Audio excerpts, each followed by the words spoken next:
Dr. Matthew, if you hear me, type 1, please. Good. This is a good question. Jesse is asking for universalism. The people now are in the direction of having one God or one superpower for all humans, and this is what they are planning to do. If this means that all people who have religions don't trust their gods, their current gods now, or what do you think? The mic is yours. Universalism has always been a part of the theological landscape throughout, the thousands of years of human experience. It's part of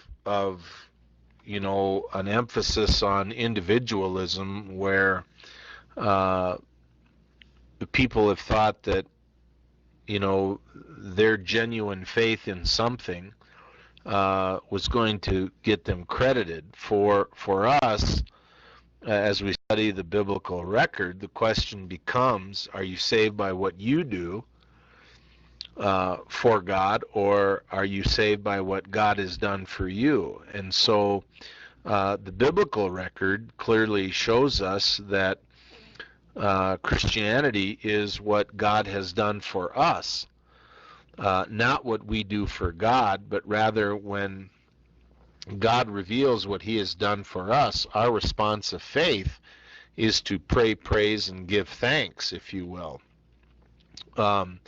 Universalism has increased in the United States, and I think throughout the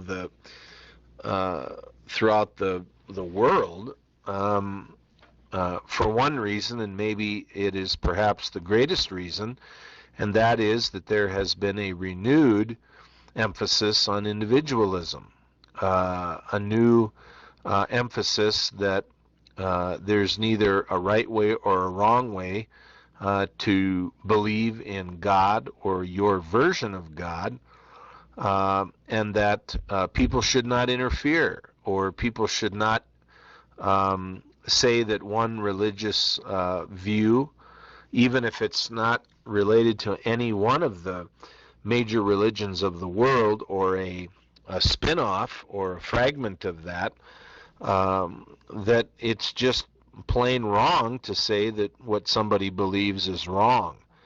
And yet that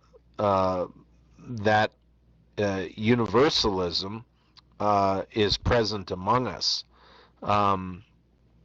In our Christian context in America, there's no question that conservative biblical values, an orthodox faith or expression of Christianity, is under attack, where it is thought that people who believe, conservatively, that is, who believe in the divinely inspired and inerrant Word of God, there is this word that we have called hater, that we're haters.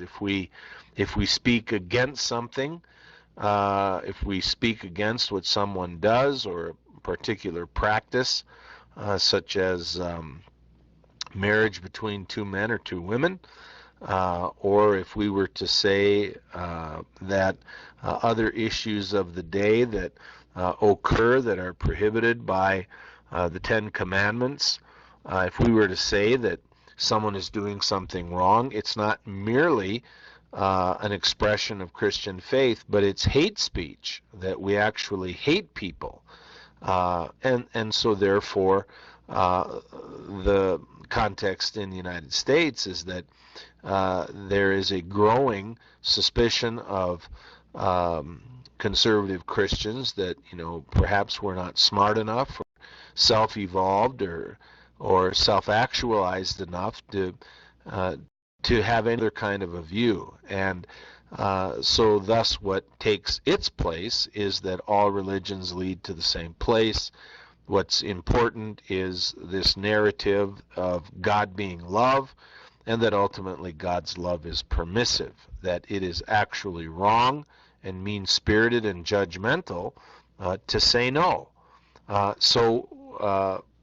For these factors and others, universalism perpetuates, and I think, from what I see, continues to be almost a fashionable kind of state